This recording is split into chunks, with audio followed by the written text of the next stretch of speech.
Hey, Kevin here from DIYDork.com. Today I want to show you this really cool three-dimensional paint effect I did on this really awesome mid-century table that I just finished. So check this out. This is really cool.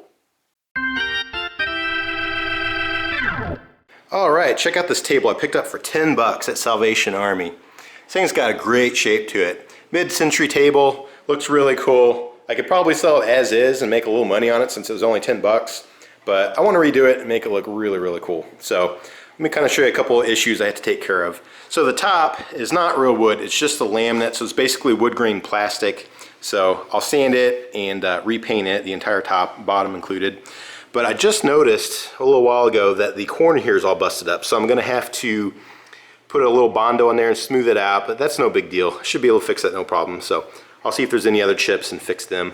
Looks like there's one right there as well. So anyway, I'll smooth that out, and then the top's gonna get painted really awesome, which I'll mention here in a minute. Okay, as far as the legs, you can see it has these like big scratches on it. There's some over there too, you can kind of see. So anyway, what I'm gonna do is take the legs off. They are actual solid real wood. So I should be able to sand all that old finish off, and they'll get a really cool light natural wood look to them. And then I can just put a little poly on there and it'll look awesome. And then for the side aprons here, I'm not sure if they're a laminate or just a veneer, but they are not completely real wood. So I think I'm gonna paint those too. So I'll do the natural wood colored legs, some kind of color down here for a nice little pop, and then the top I'll go a little bit more neutral, but I'll paint it as well. Haven't quite decided on the paint scheme yet, but it should look pretty cool. Now for the top, my idea is to do a three-dimensional paint job. So my plan is to sand it smooth so it gives a little tooth for paint to grip to it. Then I'm going to prime it. Then I'm gonna tape off a design and then prime it again, and when I peel off that tape, it should leave a depression of that little shape, almost like it's embossed, and then I'll paint right over that. So it should have like an inset design, which should look pretty cool, so hopefully I can pull that off. So right now what I'm gonna do is take it apart, sand the legs, get the sides sanded, and do the body work, and then I'll show you how I get on that paint job.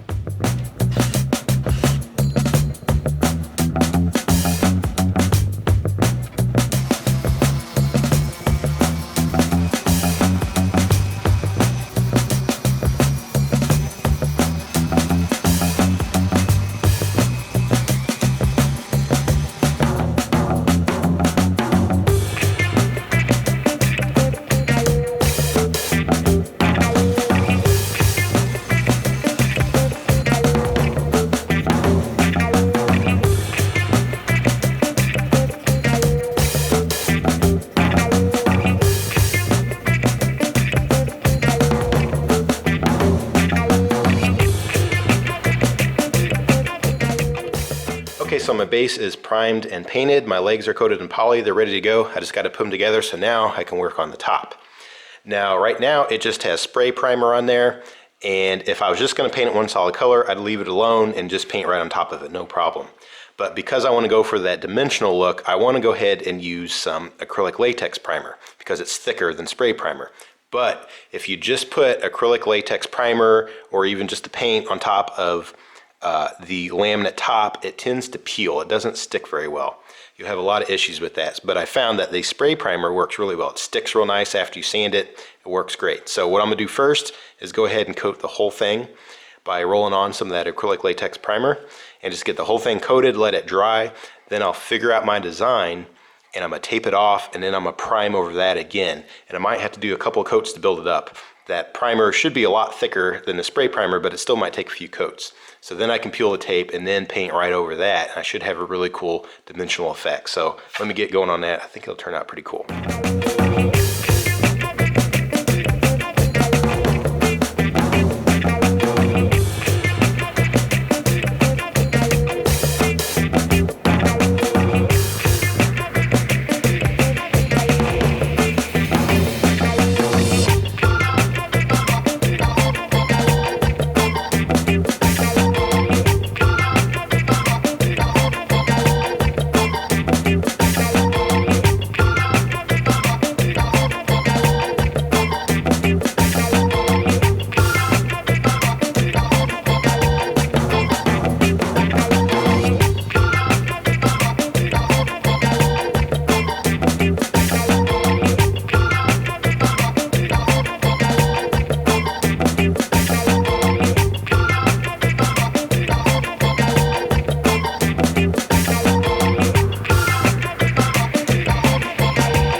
Alright, check it out. Here it is all finished. It has a really cool look to it. It's kind of a blend of mid-century and modern. I tried to go with the color scheme that modernized it a little bit, but still had that little hint of mid-century with that orange. I didn't exactly know how I was going to feel about it till it all was put together. Now I really like it. So I just sanded all the finish off the legs and put a little wipe-on poly on those. Just kept it natural. Then I have that kind of burnt orange, which actually looks a little bit brighter in this light.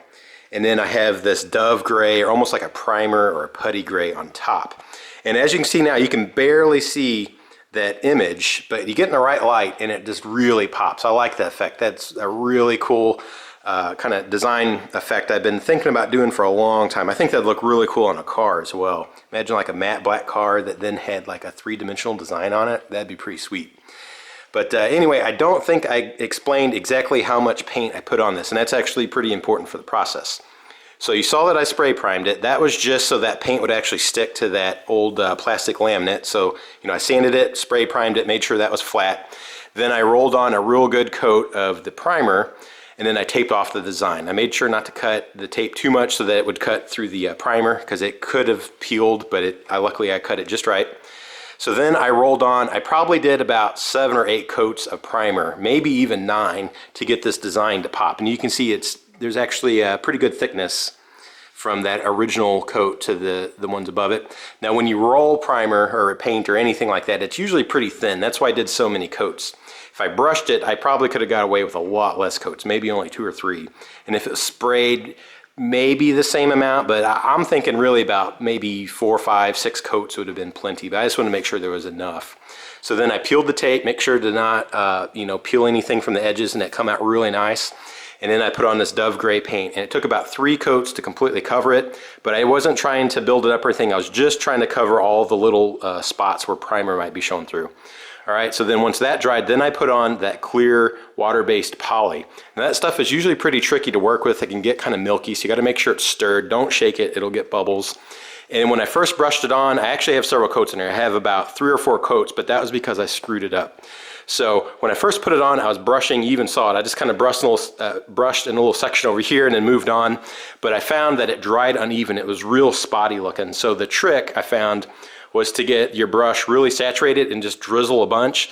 And I brushed it on and I kept it really wet. So basically it was a thick coat is what works. So I'd go from about the edge to here and just coat the whole thing, and I'd drizzle more on and go about the next quarter. And then when the whole thing is done, I went over it real quick while the paint was still wet, and then as it dried, it flattened out. So you really can't see any brush strokes at all. So that's the first time I've ever really got that water-based poly to work out, and it turned out really nice. I just thought it'd be very important for this because I only wanted this graphic to pop. I didn't want any brush strokes or anything. I think it turned out pretty awesome. So there you go. Overall, it's really not that difficult of a project. It just takes a lot of individual steps, meaning, lots of coats, but it's actually pretty simple. But that's just a really cool look. I mean, it just, in the right light, it pops.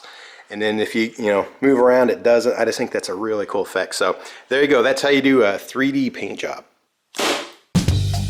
Hey, thanks for checking out this video. I really appreciate that. If you liked it, go ahead and hit that thumbs up. That really helps get it out in front of other people that might like to check it out too. And if you haven't subscribed, be sure to do that. Keep up with more videos. And if you want to see some other projects I have some here on the screen and down in the description below as well.